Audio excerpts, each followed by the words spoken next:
Saya undang Bapak Pendeta Randy untuk menyampaikan kebenaran firman Tuhan.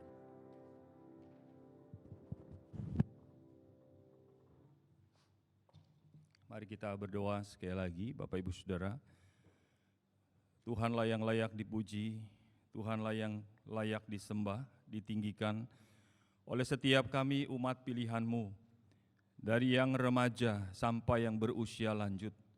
Kiranya Roh Kudus berbicara sampai kepada pikiran dan hati kami yang paling dalam, supaya setiap benih kebenaran firman Tuhan tidak jatuh di pinggir jalan, di tanah yang bebatuan, tetapi di tanah yang subur, agar berbuah lebat 30, 60, 100 kali lipat. Berfirmanlah Tuhan, karena kami siap mendengar. Demi Kristus kami berdoa dan mengucap syukur untuk ibadah dan kesempatan mendengar firman pagi ini. Amin. Silakan duduk Bapak Ibu Saudara yang kasih Tuhan. Shalom. Selamat pagi bagi Bapak Ibu Saudara, juga bagi saudara-saudara yang baru pertama kali hadir beribadah di tempat ini. Saya mengucapkan selamat datang dan selamat beribadah. Tuhan Yesus memberkati. Hari ini kita akan memperhatikan Mazmur 22 dengan tema Mengapa Kau Tinggalkan Aku. Satu tema yang sangat penting, bukan hanya terkait hari ini kita akan mengadakan perjamuan kudus yang membawa kita kepada peristiwa Taman Getsemani, peristiwa sebelum Kristus disalibkan. Dia berkumpul bersama murid-muridnya untuk memecah-mecahkan roti, lalu memberikan air anggur sebagai tanda bahwa dia akan memberikan nyawa dan tubuhnya bagi kita. Tapi kalau saya dan saudara mau merenungkan baik-baik, tema hari ini merupakan tema yang sangat relevan dengan setiap kehidupan kita masing-masing di tempat ini. Mengapa engkau meninggalkan aku? Saudara, kalau kita perhatikan kiri kanan depan belakang di tempat ini, semua kita, termasuk saya yang di mimbar, satu hari akan meninggalkan dan ditinggalkan. Kita akan berpisah satu dengan yang lain. Sebentar malam saya akan datang melayat ke saudara dari adik mertua, papa mertua saya yang kena stroke beberapa tahun yang lalu. Dan pada waktu Christmas Carol, kami dari pengurus di tempat ini pernah mengunjungi beliau dan memberitakan firman. Sebentar akan ada acara penutupan peti. Saudara yang kasih Tuhan, meninggalkan atau ditinggalkan sudah menjadi sesuatu hal yang relevan, jadi realita yang kita tidak bisa hindari. Cuma persoalannya adalah kalau seseorang meninggalkan dunia ini di waktu usia muda yang belum waktunya. Saya membaca kisah seorang keponakan dari Billy Graham yang namanya Sandy. Seorang yang sangat handsome, sangat ganteng, baik rupanya maupun pikirannya cerdas. Dia seorang atlet, namun apa yang hendak dikatakan? Billy Graham berkata, dia punya kelainan jantung. Jadi jantungnya bisa berdetak begitu cepat dan tiba-tiba melambat, cepat melambat. Lalu dokter memeriksa, ini ada kelainan jantung pada jantung seorang pemuda usia 20-an yang namanya Sandy, seorang atlet, wajahnya tampan, dia juga cerdas. Bukan hanya itu, dia juga ketua di persekutuan mahasiswa di mana dia kuliah. Ketika divonis dia mengidap kelainan jantung yang sangat unik, dia tetap melanjutkan studi. Ayahnya namanya Leighton, seorang hamba Tuhan, mengadakan KKR di beberapa kota dan pada waktu itu, pada waktu tiba waktunya, ketika si Sandy merasakan jantungnya mengalami sakit, maka dia pergi ke rumah sakit. Billy Graham, kita tahu seorang hamba Tuhan yang sangat terkenal di dunia ini, mengadakan KKR di berbagai belahan dunia, mengatakan juga ayahnya, bahkan seluruh jemaat sangat mendukung supaya Sandy bisa kembali sehat sehingga dia bisa melayani Tuhan. Saudara tahu, di hari di mana Sandy mengalami dioperasi oleh dokter, di meja operasi itu hanya hitungan jam Sandy, seorang pemuda usia 20 tahunan, harus mengembuskan nafas yang terakhir. Maka Billy Graham dan semua sanak saudara bertanya, mengapa Tuhan? Mengapa seorang yang begitu potensial untuk melayani Tuhan, dia bukan seorang pemuda yang brengsek, bukan seorang pemuda yang mengidap atau makan pakai narkoba, tapi ini orang baik. Seorang pemuda yang punya masa depan, kuliah dengan kecerdasan yang tinggi. Mengapa di usia muda harus dipanggil oleh Tuhan? Mengapa di usia muda harus meninggalkan dunia ini? Semua kecewa dan tidak ada jawaban. Tapi istri daripada Billy Graham berkata kepada Billy Graham, dengan satu kalimat jawaban yang tepat, istri Billy Graham berkata, pekerjaan yang Allah tetapkan bagi Sandy sudah selesai. Ini kalimat yang sangat menghiburkan. Dan saudara tahu, ketika orang menulis perihal tentang kehidupan Sandy, lalu dibukukan dan akhirnya dicetak setiap akhir tahun, orang yang begitu terkesan dengan kehidupan Sandy mengumpulkan dana, dan dana itu dipakai untuk pekerjaan misi dengan memberikan beasiswa kepada pemuda-pemudi yang mau menjadi hamba Tuhan, menjadi pekabar Injil. Memang saudara, banyak hal yang kita tidak bisa jawab. Ketika seorang di usia muda, mengapa harus mati? Mengapa harus meninggalkan dunia ini? Kalau saudara merenungkan bagian ini, kita masuk ke dalam peristiwa di Mazmur 22, kita teringat bagaimana Yesus Kristus di usia 33,5 tahun, sangat muda, tapi harus meninggalkan dunia ini. Pertanyaannya bagi saudara dan saya, mengapa Yesus Kristus di usia muda 33,5 tahun, dalam kondisi masih fit, masih kuat, harus meninggalkan dunia? Saya mau ajak saudara merenungkan beberapa bagian dari Mazmur 22. Kita tidak akan bisa menggunakan satu demi satu ayat sampai ayat terakhir, tapi saya akan memberikan poin-poin penting bagi saudara untuk dapat dirangkumkan dalam renungan pada pagi hari ini. Mari kita memperhatikan bagian yang pertama. Kita coba renungkan apa arti teriakan, baik dari pemazmur karena ditulis oleh Daud di dalam Mazmur pasal 22, juga bagi Yesus Kristus. Karena ayat ini dari pasal 22, seluruh ayat bukan hanya bagi Daud pada waktu itu, yang sedang bergumul menghadapi begitu banyak kesulitan, merasakan seolah-olah ditinggalkan oleh Allahnya, tetapi juga 1000 tahun kemudian, karena Mazmur ini ditulis kurang lebih tahun 1010 sampai 971 sebelum Masehi, Yesus Kristus menggenapi nubuatan ini kurang lebih 1000 tahun setelah Mazmur ini ditulis. Bagi saudara dan saya, kita melihat secara kesatuan utuh dari perjanjian lama Mazmur 22, juga dari Matius 27 ayat 46. Matius menulis begitu banyak ayat-ayat di dalam Injilnya, kutipan dari perjanjian lama, bagaimana apa yang Tuhan katakan digenapi di dalam peristiwa-peristiwa di perjanjian baru, termasuk ketika Yesus Kristus disalib. Mari kita baca bersama-sama. 1, 2, 3. Kira-kira jam 3, berserulah Yesus dengan suara nyaring, Eli, Eli, lama sabachthani, artinya, Allahku, Allahku, mengapa engkau meninggalkan aku? Eli, Eli, lama sabachthani. Kemungkinan besar para ahli berkata, ini adalah bahasa Aram. Bahasa Aram dengan bahasa Ibrani memiliki kemiripan karena punya sumber yang sama.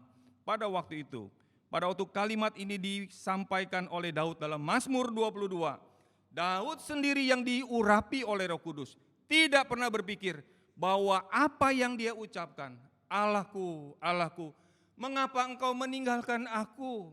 Ternyata kalimat itu diucapkan oleh Yesus Kristus. Para ahli berkata, Yesus Kristus mengutip apa yang diucapkan oleh Daud dalam Mazmur 22 ayat 1 dan 2 tadi untuk mengucapkan Allahku, Allahku, my God, mengapa engkau, why you have forsaken me, mengapa engkau meninggalkan aku, Mengapa Allah meninggalkan aku? Saudara yang kasih Tuhan, pada waktu bagian ini kita renungkan baik-baik. Daud pada waktu itu merasa dia sudah jadi orang hidup berkenan, berjalan bersama dengan Tuhan. Dan berapa kali ayat-ayat di dalam Alkitab mengatakan Daud adalah orang yang berkenan. Orang yang berjalan seperti apa yang aku kehendaki. Kepada Daud dikatakan kalimat itu. Tidak semua orang kalimat seperti itu diucapkan. Tetapi Allah berkata pada nabinya, para nabi berkata, katakan kepada Daud, dia adalah orang yang berkenan. Hai Salomo, hiduplah berkenan seperti yang dikerjakan oleh ayahmu. Engkau tidak hidup seperti Daud ayahmu. Tetapi Daud di dalam perkenanan perjalanan imannya, ternyata dia pun pernah merasa ditinggalkan. Saudara pernah merasa ditinggalkan oleh Tuhan? Kalau kita hidup tidak beres, tidak hidup berdasarkan firman Tuhan, maka pada waktu saudara berdoa, terus Tuhan tidak mendengar doa kita, saudara marah nggak sama Tuhan? Ya enggak lah, kenapa? Ya kita tidak hidup berdasarkan firman. Jadi ketika Tuhan tidak menjawab doa kita, ya sudah lumrah, ya sudah wajar. Tapi kalau saudara hidup berdasarkan firman Tuhan, baik-baik menggunakan waktu, uang saudara, hidup saudara. Tapi ketika kita berdoa, ketika kita mengalami kesulitan, lalu Tuhan tidak menjawab, seolah-olah Tuhan membiarkan. Kira-kira saudara kecewa enggak? Halo? Kita bisa merasakan seperti yang dialami oleh Daud. Makanya kalimat ini diucapkan, Allahku, Allahku, mengapa engkau meninggalkan aku? Kalau saudara pernah mengucapkan kalimat ini, saudara jangan kaget, saudara jangan heran. Ini adalah doa dari seorang yang beriman kepada Tuhan. Dia berteriak kepada Allahnya, aku sudah hidup benar, aku sudah berjuang, aku sudah hidup kudus. Aku mengorbankan waktu, tenaga, pikiran, semua apa yang aku miliki. Kenapa engkau tidak menjawab doaku? Mengapa aku hidup susah? Mengapa aku mengalami malapetaka? Inilah teriakan dari Daud. Dia merasa Allahnya meninggalkan dia. Merasa berperasaan dengan realita. Dua hal yang berbeda, saudara, betul? Ada orang merasa ditinggalkan seperti Daud. Tapi kenyataannya Tuhan tidak pernah meninggalkan Daud. Makanya dia tulis Mazmur 23, minggu depan kita akan membahas tema itu di tempat ini. Tentang kehidupan kita yang begitu aman ketika Allah menjadi gembala. Daud tahu dia adalah gembala. Aku tapi merasa Tuhan meninggalkan aku. Itu teriakan dari seorang Daud. Tapi Yesus Kristus, kalau saudara mau membandingkan, dia adalah Allah yang sejati, dia manusia sejati. Ketika Yesus berkata, Eli, Eli, lama sabatani. Seperti pujian yang tadi dinyanyikan oleh Yud, muda remaja di tempat ini. Eli, Eli, lama sabatani. My God, why have you forsaken me? Mengapa engkau telah meninggalkan aku?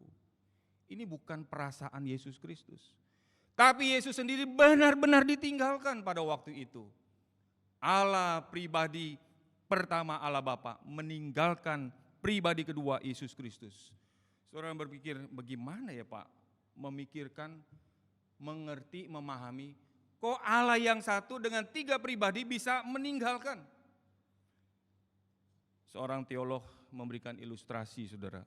Ada seorang anak kecil, dia pergi ke tepi pantai, dia bawa ember, lalu dia bilang sama ayahnya, aku ingin pindahkan air laut itu ke dalam ember ini. Bisa nggak saudara pindahkan air laut ke dalam ember? Ayahnya tersenyum melihat apa yang dilakukan dan dikatakan oleh anaknya. Itulah saudara dan saya. Manusia ingin tahu segala sesuatu, mengerti tentang Allah yang menciptakan kita. Sampai mati saudara, tidak mungkin kita mengerti secara tuntas. Kalau saudara pegang handphone, bagaimana kita bisa berkomunikasi dengan orang yang ada di belahan dunia, benua yang lain, di waktu yang berbeda, tapi bisa ngomong di waktu yang sama. Bahkan bukan hanya satu orang, bisa dengan beberapa orang, beberapa negara, puluhan negara.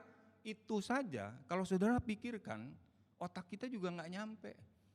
Tapi kita terima itu sebagai suatu realita bahwa teknologi begitu maju, walaupun saya tidak paham, saya tidak ngerti Tuhan, tapi saya tetap percaya handphone ini bisa mempermudah komunikasi saya dengan orang-orang di belahan dunia berbeda, di waktu berbeda, bisa bicara dalam conference, dalam Zoom meeting, dan sebagainya.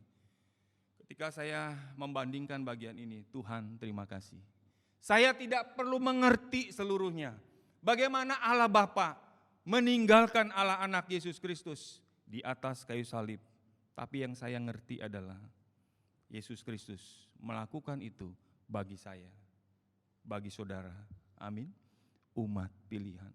Waktu saya merenungkan bagian ini, Tuhan terima kasih.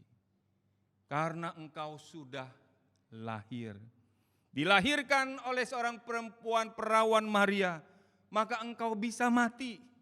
Yesus Kristus yang saudara dan saya percayai, Dia adalah Allah pribadi kedua dan Dia juga adalah manusia sejati. Itulah sebabnya Dia bisa berteriak, Allahku, Allahku, mengapa Engkau meninggalkan aku? Bagian awal ini harusnya membuat saudara dan saya bersyukur kepada Tuhan. Kalau Yesus Kristus tidak teriak, Allah tidak meninggalkan Dia, maka saudara dan saya tidak ada di ruangan ini. Saya tidak bisa berkhotbah di mimbar ini. Kenapa saudara? Karena tidak ada yang menggantikan saya. Tidak ada yang menggantikan saudara. Yang menggantikan mati harus manusia. Dan harus tanpa cacat celah sedikit pun. Harus sempurna. Itulah sebabnya Yesus Kristus harus mati bagi saudara.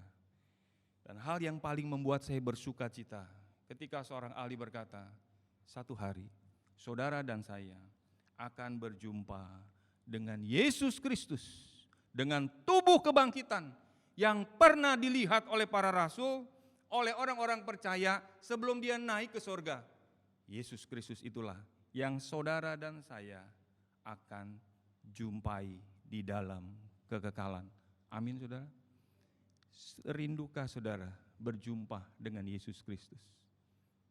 Dia adalah manusia sejati, tanda, luka, bekas paku, di tangan, di kaki, tombak, lembing yang menghantam lambungnya akan menjadi tanda, sebagai tanda kemuliaan bahwa Yesus Kristus yang saudara dan saya percayai adalah Yesus Kristus yang pernah berkorban bagi kita.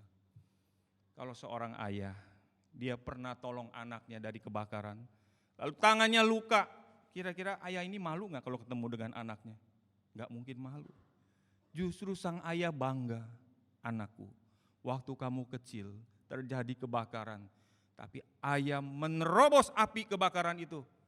Ayah selamatkan kamu, sekarang luka di tangan kebakaran, bekas kebakaran ini justru menjadi tanda betapa papa, papi mencintai kamu. Inilah Injil Yesus Kristus. Kita bersyukur kepada Tuhan, Yesus Kristus berbeda dengan Daud. Ketika Daud berteriak, merasa ditinggalkan, padahal sesungguhnya dia tidak ditinggalkan. Dia hanya merasa. Saudara dan saya seringkali bukankah begitu? Kita merasa kita sudah doa, kita sudah hidup beres. Kenapa Tuhan tidak jawab? Kenapa anak saya tetap sakit? Kenapa usaha saya belum maju? Kenapa rumah tangga saya mengalami konflik dan sebagainya? Kita sudah berusaha, kita merasa, Tuhan, mengapa Engkau meninggalkan aku? Tuhan Yesus berteriak bukan seperti kebanyakan orang. Banyak orang berteriak, mengapa saya harus menderita seperti ini? Saya berjumpa minggu lalu dengan seorang ibu yang mengisahkan tentang suaminya yang ketika saya kunjungi di daerah Bekasi mengalami stroke, dan dia katakan, aduh Pak, saya sempat salah doa. Maksud ibu gimana? Saya berdoa biar suami saya dihukum sama Tuhan. Saudara, hati-hati berdoa. Kalau doa istri ada satu buku, doa istri. Wah, ini doa istri-istri sangat manjur ternyata, tanda petik. Ternyata memang suaminya ada masalah mungkin, Lalu dia berteriak berdoa, Tuhan, hukum suami saya. Kebablasan. Doa terus, benar-benar dihukum.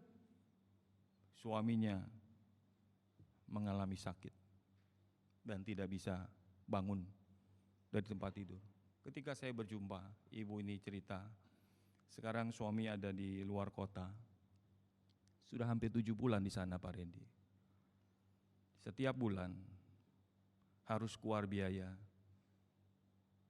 buat tempatnya saja sekitar 10 jutaan.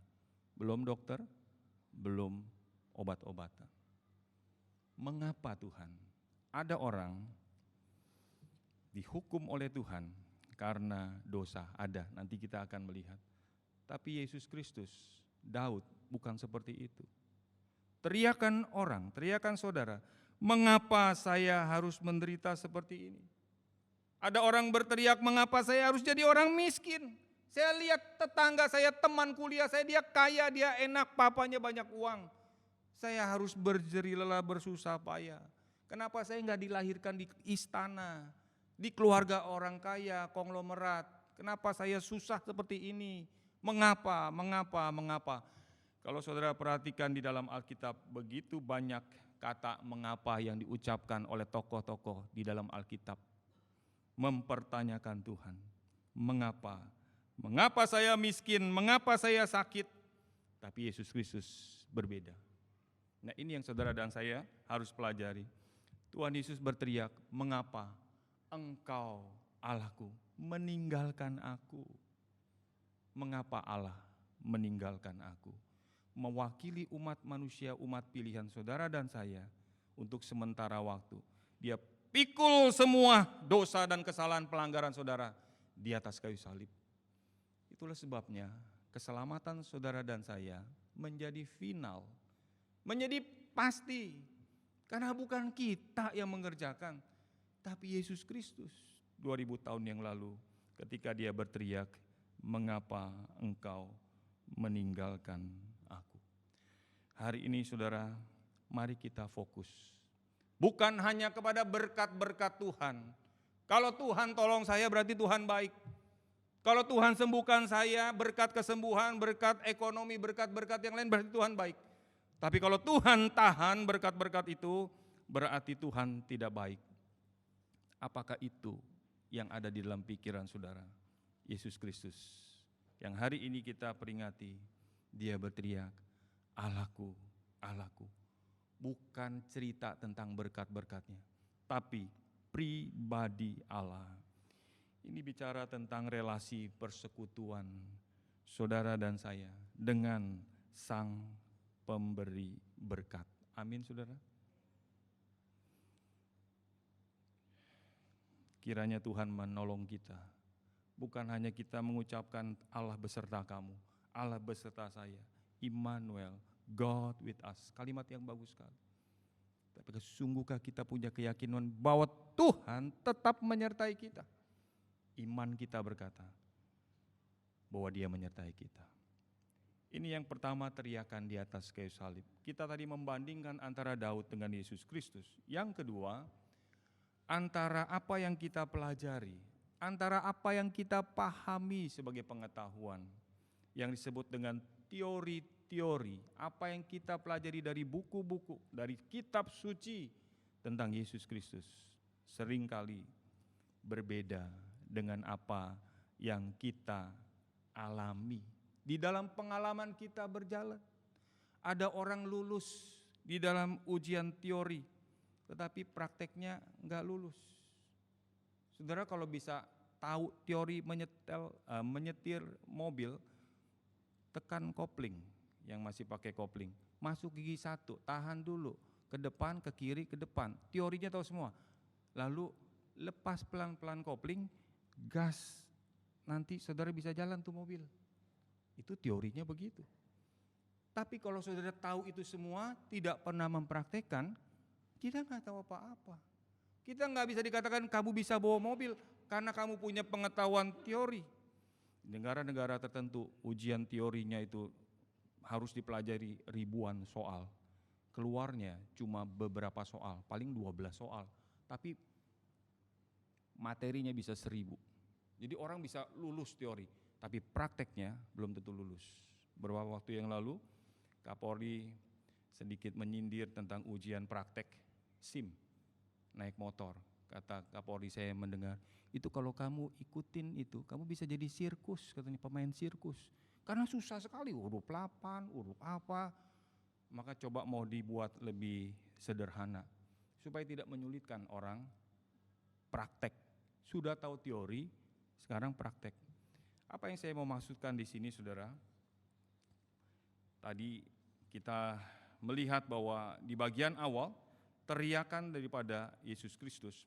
Saya tadi terlupa lewat 1-2 ayat, kita coba mundur sebentar, 1 Yohanes 4 ayat kedua. Ya, mari kita baca bersama-sama. Waktu bicara tentang Yesus Kristus, yang adalah manusia yang sejati, Allah sejati, saya mau kutip 2 bagian, untuk mengingatkan saudara, kita akan berjumpa dengan Yesus Kristus, yang memiliki tubuh kebangkitan, yang satu hari saudara dan saya juga memakai tubuh itu. Mari kita baca dari 1 Yohanes 4 ayat kedua. 1, 2, 3.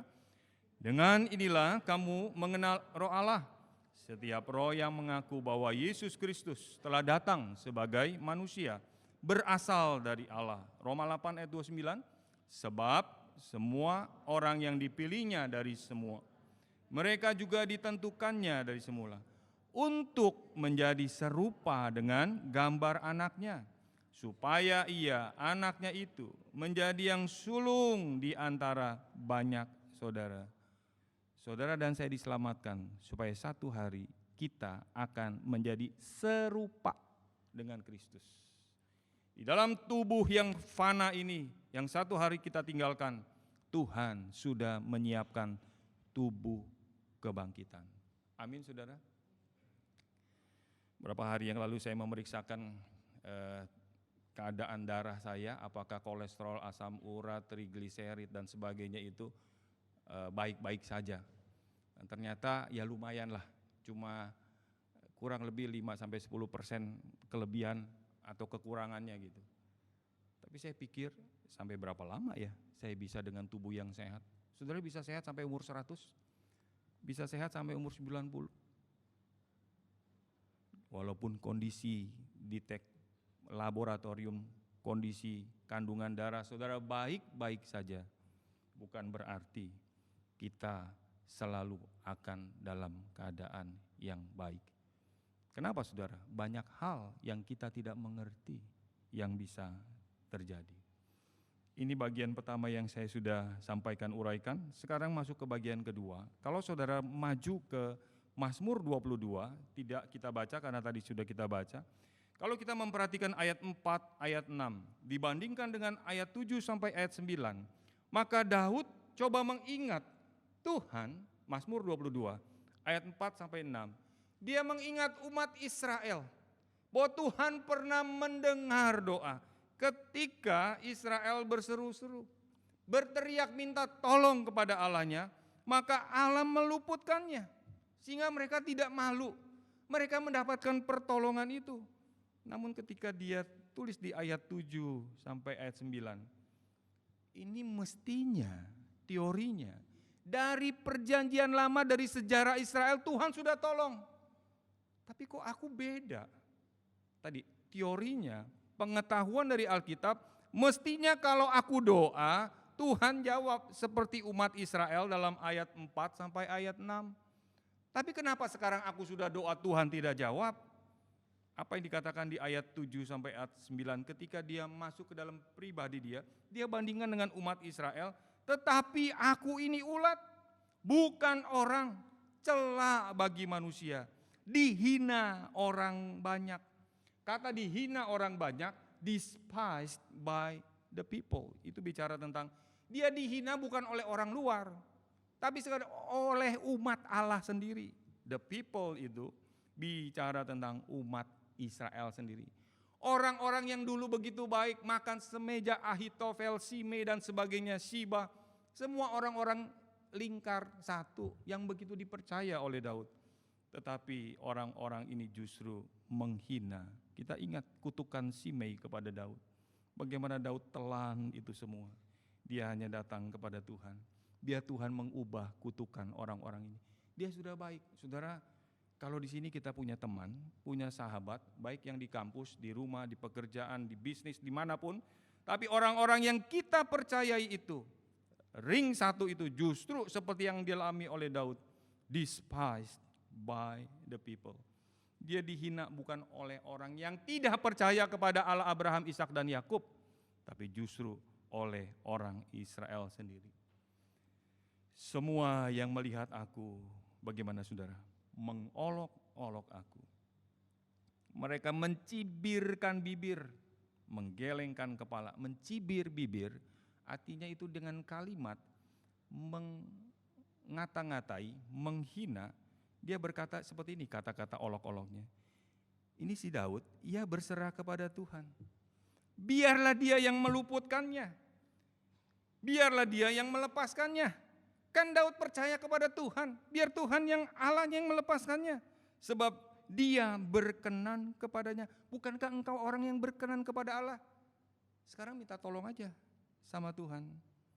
Wah, ini sangat menyakitkan saudara, sangat menyakitkan.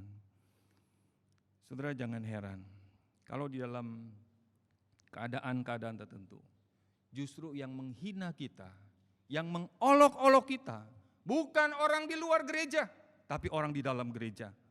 Saudara jangan kecewa, jangan tawar hati.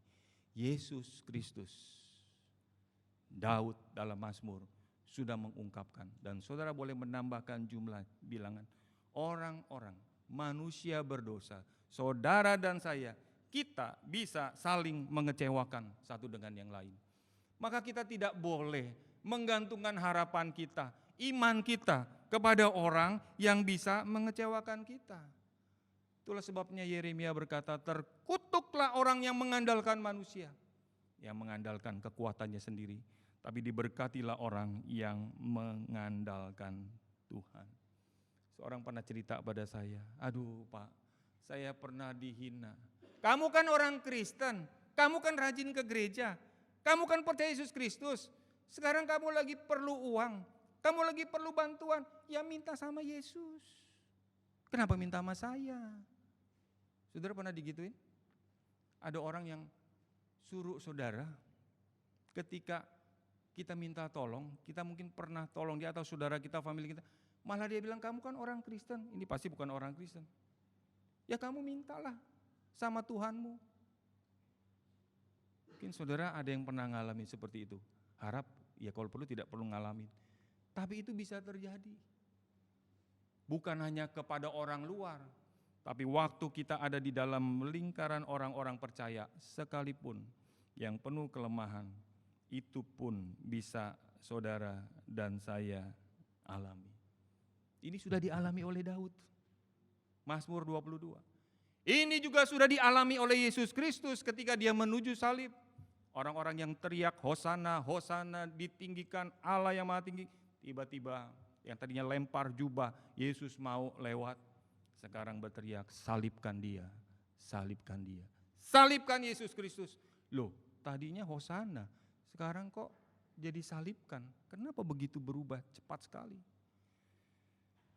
Kalau saudara punya pengetahuan yang baik tentang firman Tuhan, jangan sombong, jangan bangga. Kenapa? Karena pengetahuan yang baik harus dibuktikan dengan pengalaman, realita, berjalan bersama Tuhan. Baru saudara dikatakan ini memang orang Kristen yang sejati. Iman saudara dan saya diuji bukan pada waktu segala sesuatunya aman. Waktu orang puji-puji saudara, sanjung-sanjung saudara, haleluya, haleluya, haleluya. Bukan itu.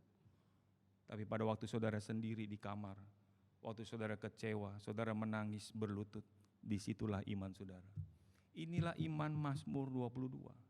Inilah iman Yesus Kristus yang berteriak, Allahku, Allahku, mengapa engkau meninggalkan aku? Bagian yang terakhir, Alkitab, termasuk di dalam Mazmur pasal 22 ini. Dan sepanjang saudara baca Alkitab, selalu mengarahkan orang yang bertanya, dari mengapa mau lihat yang lalu. Kalau saudara ditanya mengapa, Berarti kan kita mau lihat yang lalu kan. Kenapa sih? Mengapa? Ada yang bisa dijawab, ada yang nggak bisa dijawab. Tapi Alkitab lebih mengarahkan orang percaya bukan ke belakang mengapa, tapi ke depan untuk apa. Dari kita mencari alasan kepada tujuan Tuhan membiarkan, mengizinkan sesuatu terjadi. Mari kita melihat ayat 12 sampai 20. Pemazmur berdoa, janganlah jauh dariku, sebab kesusahan telah dekat dan tidak ada yang menolong. Jangan jauh, ini sangat penting saudara. Kalau saudara dekat dengan petinggi, dengan panglima, dengan presiden, pemimpin negara, aman gak saudara? Walaupun kita masih ada persoalan, tapi pemimpin sebuah negara ada di dekat saudara, jangan jauh. Artinya kita di dalam lingkungan dia, maka kita merasa aman. Daud tahu. Dia cari bukan berkat-berkatnya, tapi Daud mencari sang pemberi berkat. Maka ketika dia bertanya mengapa, lalu dia katakan jangan jauh, ayat 12 sampai 22 kali dia katakan, janganlah jauh dariku Tuhan, sebab kesusahan telah dekat, tidak ada yang menolong. Kalau Tuhan dekat aku, pasti Tuhan tolong aku. Ini kalimat iman saudara, kalimat iman. Kita tidak membaca ayat 23 sampai 32. Kalau saudara memperhatikan ayat 23 sampai 32, di situ Daud menyatakan bahwa itu semua yang dialami tidak lain adalah ketika semua orang boleh datang beribadah, memuji-muji Tuhan. Walaupun persoalannya belum beres saudara, tapi hatinya sudah menang, hatinya sudah luas. Daud melihat kalau Tuhan tidak meninggalkan aku, maka apapun yang terjadi, aku tetap bisa memuji Tuhan. Bahkan aku akan mengajak umat pilihan, orang-orang percaya, jemaat Allah, saudara-saudaraku, familiku, mari kita memuji Tuhan. Karena dia tidak pernah meninggalkan kita. Saudara dan saya, bukankah kita sering terjebak dengan pertanyaan mengapa? Kita terus tanya mengapa Tuhan, mengapa Tuhan, mengapa Tuhan. Dalam Kitab Perjanjian Lama, kalau saudara baca kata mengapa paling banyak diungkapkan dan paling jelas adalah di kitab Ayub. Karena Ayub pada waktu dia mengalami kesulitan, penderitaan, kesusahan, dia juga tanya mengapa saya mengalami ini semua. Bukankah itu kalimat pertanyaan saudara dan saya, mengapa? Ketika 3 sahabatnya datang membesuk Ayub, 7 hari, 7 malam, semua tutup mulut, gak berani ngomong. Saudara kalau besuk orang, kita maunya, saya ingat Roma 8 ayat 28. Wah, orang lagi berduka cita. Roma 8 ayat 28. Ini kalimat dari pendeta saya. Saya waktu di seminari belajar, segala sesuatu mendatangkan kebaikan. Allah turut bekerja. Waduh, dia lagi sedih. Dia habis lagi kehilangan ayah. Ada seorang yang kehilangan ayahnya, pergi ke daerah misi di Vietnam, dikisahkan dia tolong temannya, akhirnya kena ranjau dan mati.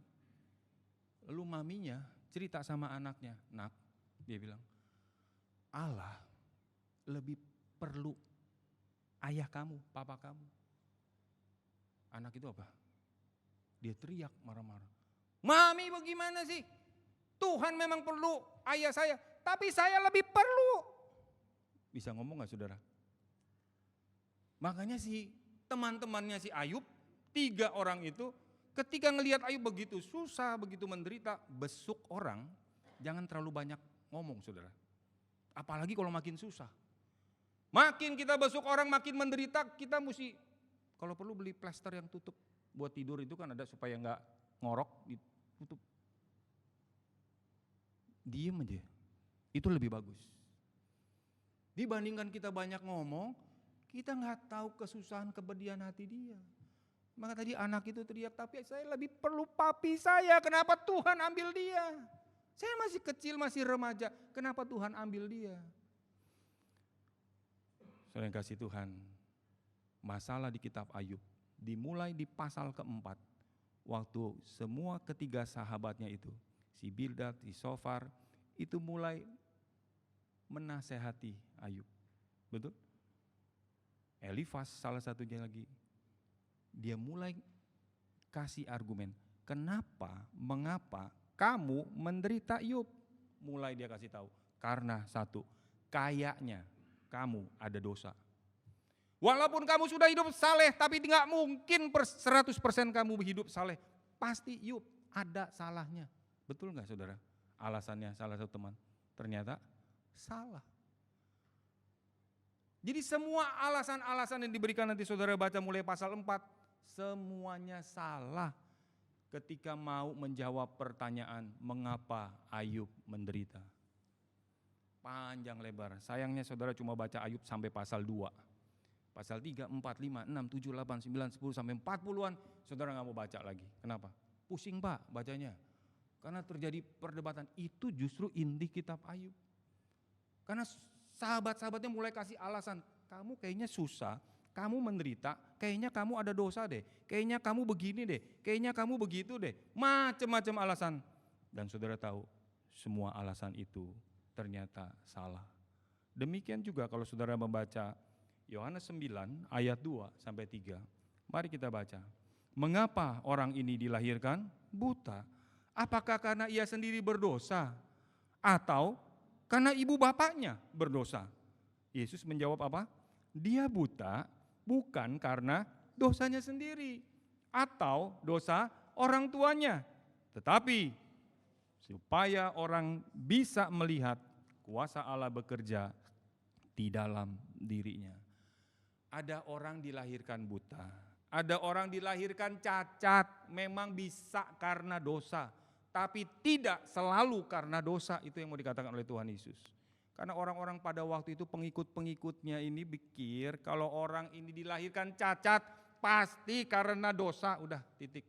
Makanya Tuhan ditanya, ini dosa anaknya itu sendiri atau orang tuanya yang punya dosa sehingga dia dilahirkan cacat, buta. Tuhan bilang bukan karena dia, juga bukan karena kedua orang tuanya, tetapi supaya orang bisa melihat kuasa Allah bekerja di dalam dirinya. Bagian terakhir ini saya mau mengajak saudara, mari kita bergerak maju dari mengapa kepada untuk apa. Dari mencari penyebab, sekarang kita mau menanggapi apa yang terjadi. Seorang teolog mengatakan dua hal tentang peristiwa ini. Yang pertama, ketika saudara bergerak bukan hanya terjebak mengapa, tapi untuk apa ini terjadi, maka kita, saudara dan saya, masih bisa menemukan makna. Makna ini penting saudara. Arti dari sebuah peristiwa, situasikah, kesulitankah, penyakitkah, apapun yang saudara boleh hadapi dalam hidup ini. Ketika kita bergerak, apa yang Tuhan sedang mau kerjakan, untuk apa ini terjadi, maka kita akan menemukan makna. Dan yang kedua, ahli ini berkata, kita dapat menawarkan bantuan yang nyata. Kekristenan di Jepang hanya 1%. Ketika Jepang dilanda tsunami, ratusan ribu orang mati, orang-orang Kristen yang jumlahnya 1% itu justru yang menjadi pelopor menolong mereka yang tidak punya rumah, yang sedang menderita. Ini yang dimaksudkan. Bergerak di dalam menawarkan bantuan yang nyata kepada orang-orang yang sedang berteriak, bertanya, mengapa? Mengapa Tuhan? Mengapa kami mengalami ini? Mari saudara, jangan hanya berdiam diri. Saya akhiri renungan hari ini dengan seorang hamba Tuhan yang sempat kaget melihat ada satu upacara penguburan. Tiba-tiba hamba Tuhan ini, kalau saya sebagai hamba Tuhan mau menutup itu liang lahat, biasanya saya ambil tanah, terus mengatakan, nyebut nama orang itu, dalam nama Allah Bapa, Allah Anak, Allah Roh Kudus, saya kembalikan sebagai hamba Tuhan wakil Allah. Dari tanah, kembali kepada tanah. Amin, selesai. Tapi hamba Tuhan ini bukan ngomong begitu. Hamba Tuhan ini geliat ke kuburannya. Terus dia bilang apa? Saudara mau tahu apa yang dia katakan? Halo, masih mau tahu? Saya juga pengen tahu sebetulnya. Dia bilang begini, saudara. Hai maut, terkutuklah engkau. Begitu dia ngomong. Terus dia tutup dalam doa. Terus maksudnya apa? Dia ngomong, hai maut, terkutuklah engkau. Maksudnya apa, saudara? Karena saudara dan saya jatuh dalam dosa, maka kita bisa mati. Namanya maut, kematian. Jadi hamba Tuhan ini bilang, terkutuklah hai engkau, maut. Salah gak dia? Enggak salah. Daripada kita nyalain orang, daripada kita cari penyebab tadi seperti sahabat-sahabat Ayub yang salah semua. Daripada kita sok tahu, kasih orang kalimat-kalimat seolah-olah kita paling tahu, enggak taunya salah semua. Lebih baik kita berkata terkutuklah engkau hai maut, bukan anaknya, mautnya yang terkutuk, kematian. Satu teolog terakhir, C.S. Lewis, saya bacakan bagi saudara. Allah berbisik kepada kita di tengah kesenangan kita dan berbicara melalui hati nurani kita. Tetapi Allah berteriak di tengah kepedihan kita. Inilah pengeras suaranya untuk menyadarkan dunia yang tuli. Kalau saudara lagi senang-senang, biasa suara Tuhan gak berapa kedengeran. Betul gak saudara? Ini maksudnya. Kalau kita lagi happy, semuanya berjalan dengan lancar, kira-kira saudara mau ikut berdoa sungguh-sungguh gak? Pak, lagi susah aja gak mau doa Pak. Apalagi senang. Lagi senang aja gak mau, apalagi susah. Sebetulnya orang waktu senang agak ada orang-orang tertentu bisa dekat sama Tuhan, tapi agak jarang. Makanya C.S. Lewis berkata, Allah cuma berbisik. Pada waktu saudara dan saya senang, pada waktu saudara hati pedih menderita, biasa Tuhan bicara lebih jelas. Percaya saudara, mari kita lebih datang pada Tuhan, bukan hanya waktu susah, waktu senang pun kita bisa datang kepada Tuhan. Amin. Dengarkan suaranya. Amin. Mari kita bangkit berdiri, kita berdoa.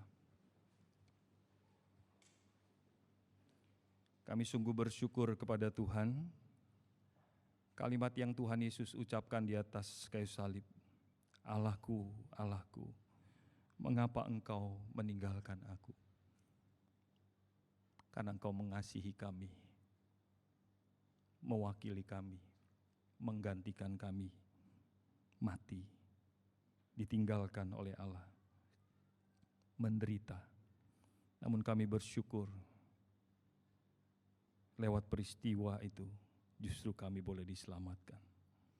Kami juga sering berteriak seperti Daud dalam Mazmur 22. Mengapa Tuhan izinkan biarkan itu terjadi? Tuhan, lihatlah setiap hati anak-anak-Mu. Tidak ada di antara kami di tempat ini yang tidak akan meninggalkan satu dengan yang lain. Satu hari kami akan meninggal dan ditinggalkan. Ajar kami dari firman Tuhan bahwa Engkau tidak pernah meninggalkan kami. Cukup satu kali Yesus Kristus pernah ditinggalkan Bapa di atas kayu salib.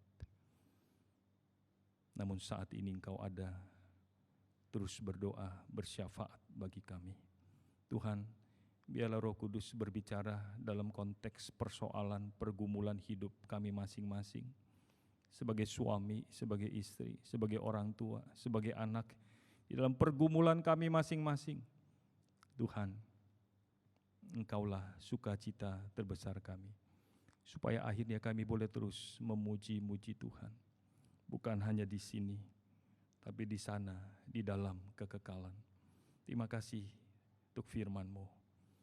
Demi Kristus kami berdoa dan mengucap syukur. Amin.